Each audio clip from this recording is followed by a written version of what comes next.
اعوذ باللہ من الشیطان الرجیم بسم اللہ الرحمن الرحیم رب اشرح لی صدری ویسر لی امری واحلل عقدۃ من لسانی یفقہوا قولی آمین یا رب العالمین۔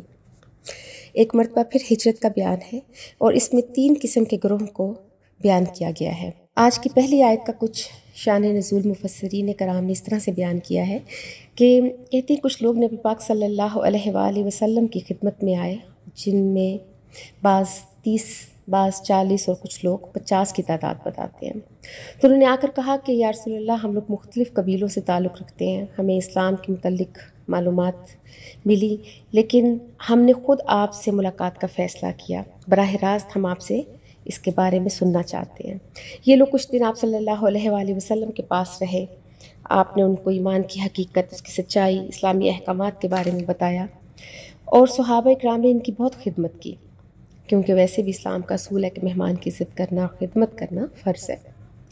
تو کچھ عرصہ یہ لوگ رہے اور اس کے بعد انہوں نے یہ کہا کہ آپ اگر ہمیں اجازت دیں تو ہم اپنے پورے گھر والوں کے ساتھ آپ کی خدمت میں حاضر ہونا چاہتے ہیں، ہم ہجرت کر کے آپ کے پاس آنا چاہتے ہیں، تو ہم انشاءاللہ 20-25 دن کے بعد آپ کے پاس آ جائیں گے۔ جب وہ لوگ واپس چلے گئے تو تقریباً جب مہینہ 2 مہینہ گزر گئے، وہ نہیں آئے، تو آپ صلی اللہ علیہ وآلہ وسلم اور صحابہ ان کے منتظر تھے، لیکن کافی وقت گزرنے کے بعد لوگ نہیں آئے۔ تو ان کے متعلق اب صحابہ کی رائے کچھ مختلف تھی۔ ایک گروہ یہ کہتا تھا کہ وہ مخلص نہیں تھے، منافق تھے، وقت گزار کے چلے گئے، اگر مخلص ہوتے تو واپس ضرور آتے۔ دوسرے گروہ نے یہ کہا کہ نہیں، کوئی مجبوری ہوگی، علاقہ بھی کافی دور ہے، اس لیے شاید ان کو آنے میں تاخیر ہو گئی۔ تو اس پہ اللہ تعالیٰ نے یہ آیات نازل فرمائی، فَمَا لَكُمْ فِي الْمُنَافِقِينَ، بس تمہیں کیا ہو گیا ہے کہ منافقین کے بارے میں فِئَتَيْنِ 2 گروہ ہو گئے ہو، وَاللَّهُ أَرْكَسَهُمْ، اور اللہ نے ان کو الٹا پھیر دیا، بِمَا كَسَبُوا، ان کی کمائی کی وجہ سے، کہ ان کی ہجرت نہ کرنے کی وجہ سے اللہ نے ان کا ایمان سلب کر دیا۔ اتریدون، کیا تم ارادہ کرتے ہو، ان تہتدوا، کہ تم ہدایت دو، من اضل اللہ، کہ جس کو گمراہ کر دے اللہ، ومن یضلل اللہ، اور جس کو گمراہ کر دے اللہ، فلن تجد لہ، تو پس ہرگز نہیں پاؤ گے اس کے لیے سبیلا، کوئی راستہ۔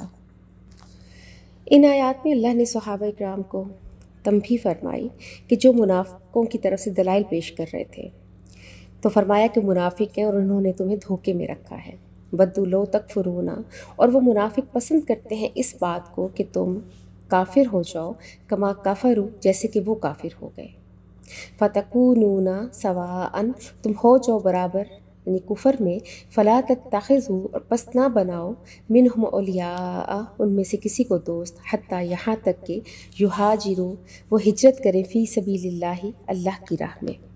جیسے میں نے پہلے بتایا تھا کہ منافق کے لیے ہجرت بہت مشکل، جہاد بہت مشکل، اطاعت رسول بہت مشکل تھی، اور بے شک سے اللہ نے کہا کہ وہ نمازیں پڑھتے ہیں، تمہارے ساتھ اٹھتے بیٹھتے ہیں، لیکن اگر ہجرت میں وہ کمزور ہیں اور ہجرت نہیں کرتے تو پھر وہ تمہارے ساتھ دوست نہیں ہو سکتے تمہارے۔ اور پھر کہا کہ فَإِن تَوَلَّوْا، پس اگر وہ پھر جائیں، یعنی اس چیز سے اعراض کرتے ہیں ہجرت سے، تو فَخُذُوهُمْ، تو تم ان کو پکڑو، وَاقْتُلُوهُمْ، ان کو قتل کرو، حَيْثُ وَجَدتُّمُوهُمْ، جہاں کہیں تم ان کو پاؤ، کیونکہ یہ کافر ہیں، یہ کبھی بھی تمہارے ساتھ مخلص نہیں ہو سکتے۔ وَلَا تَتَّخِذُوا، اور نہ بناؤ، مِنْهُمْ، ان کو، وَلِيًّا وَلَا نَصِيرًا، دوست اور مددگار۔ یہاں پر اس چیز کو سمجھنا ضروری ہے، کیونکہ پہلے جیسے حکم ہم پڑھ چکے ہیں کہ جو لوگ کسی مجبوری، بیماری یا کمزوری کی وجہ سے ہجرت نہیں کرتے، تو ان کا معاملہ پیچھے بیان ہوا کہ پھر ان کے لیے مسلمان نکلیں، ان کی مدد کریں، ان کو چھڑوائیں۔ لیکن وہ لوگ جن کا بھی ہم نے اس آیت میں پڑھا کہ جو لوگ کفار کے علاقوں سے نہیں نکلتے، ہجرت ان کو مشکل لگتی ہے، حالانکہ اس وقت ہجرت فرض کر دی گئی تھی۔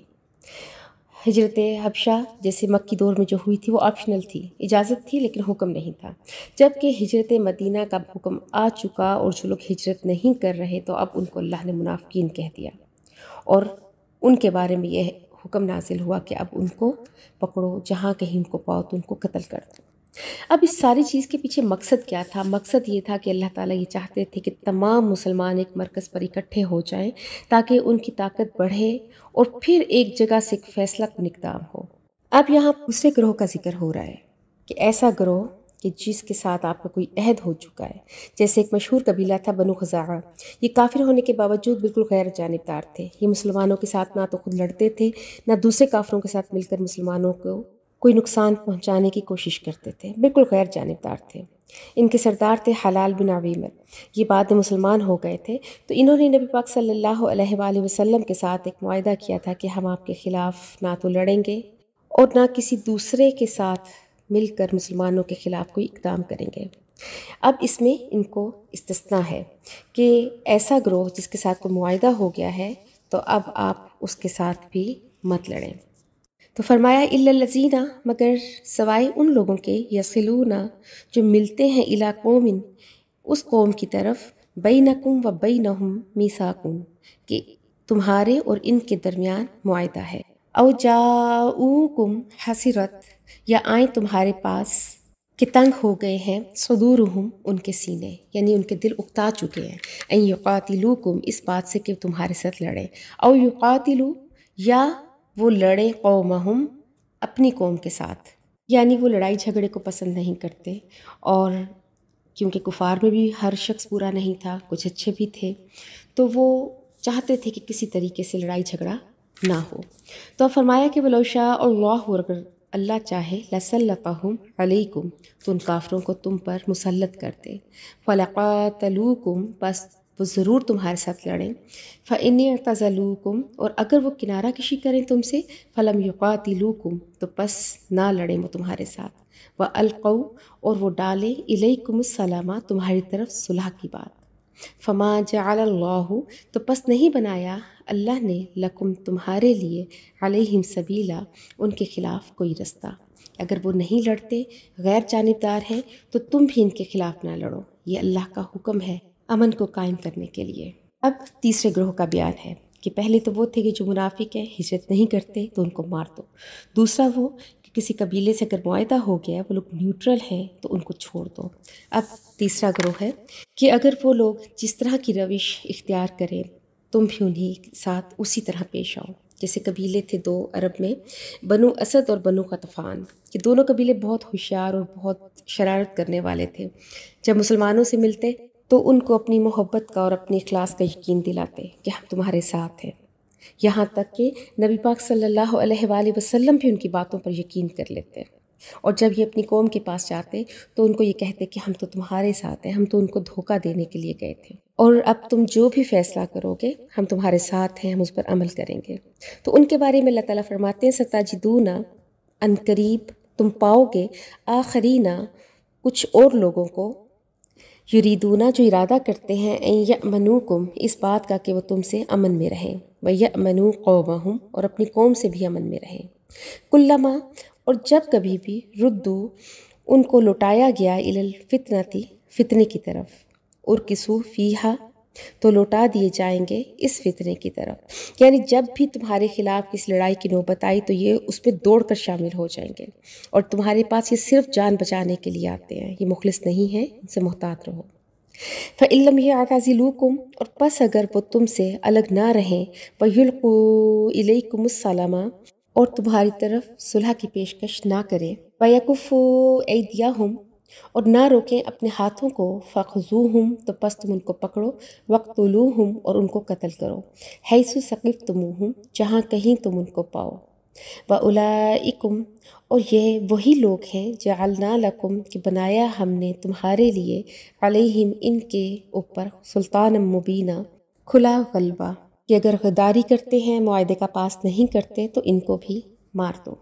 بہرحال ان آیات سے یہ معلوم ہو جاتا ہے ایک عام انسان کو کہ اگر وہ کسی ایسی جگہ پر ہے جہاں اس کو اسلام کے مطابق زندگی گزارنا مشکل ہے، تو اس پر ہجرت فرض ہے، اور وہ ہجرت کرے اور اس علاقے سے نکل آئے.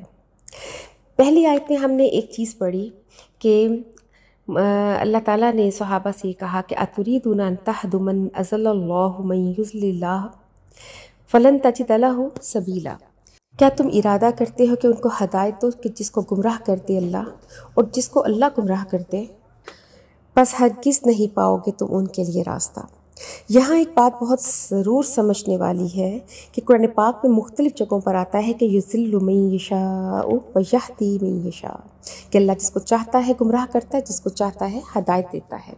تو بعض لوگ یہ کہتے ہیں کہ جب اللہ ہی ہدایت دیتا ہے اور اللہ ہی گمراہ کرتا ہے تو انسان کا تو اس میں کوئی اختیار اور قصور نہیں، لیکن اللہ نے قرآن میں ہی کچھ اصول بھی بیان کر دیے ہیں کہ اللہ کن لوگوں کو ہدایت نہیں دیتا۔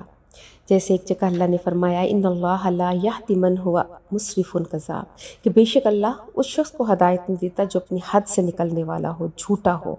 پھر سورہ صف میں کہا فلما ذاقوا ازاغ اللہ قلوبہم، کہ بس جب انہوں نے ٹیڑھا پن اختیار کیا تو اللہ نے بھی ان کے دلوں کو ٹیڑھا کر دیا۔ سورہ توبہ میں کہا واللہ لا یہدی القوم الفاسقین، کہ اللہ ہدایت نہیں دیتا نافرمان قوم کو۔ اسی طرح مختلف مقامات پر جو ہدایت کے قابل ہوتے ہیں، جن کو اللہ ہدایت دیتا ہے، ان کا کیا کردار اللہ نے بتایا کہ اللہ یجتبی الیہ من یشاء ویہدی الیہ من ینیب، اللہ چنتا ہے، مائل کرتا ہے جس کو چاہتا ہے اور ہدایت دیتا ہے اس کو جو رب کی طرف رجوع کرتا ہے۔ اور رجوع کرنے والے کون ہیں؟ الذین آمنوا وتطمئن قلوبہم بذکر اللہ، کہ وہ لوگ جو ایمان لاتے ہیں اور ان کے دل اللہ کے ذکر سے مطمئن ہوتے ہیں۔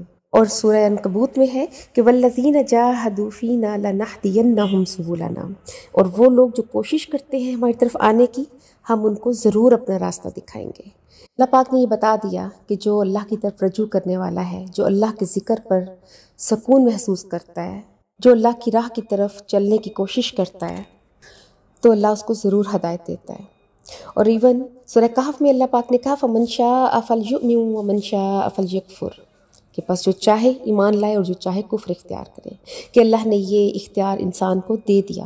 اس دنیا میں اللہ نے انسان کو بھیج کے، اپنے پیغمبروں کو، انبیاء کو بھیج کے، اپنی کتابوں کو بھیج کے انسان کو اس حد تک، چاہے اس کی عمر 50 سال ہے، 60 سال ہے، 20 سال ہے، اس کو جتنا وقت اس نے دنیا میں گزارا اس کو یہ بتا دیا کہ اب تمہارے پاس اختیار ہے، تم چاہو تو اللہ کی طرف آ جاؤ، نہ چاہو تو خود کو گمراہیوں میں دھکیل دو۔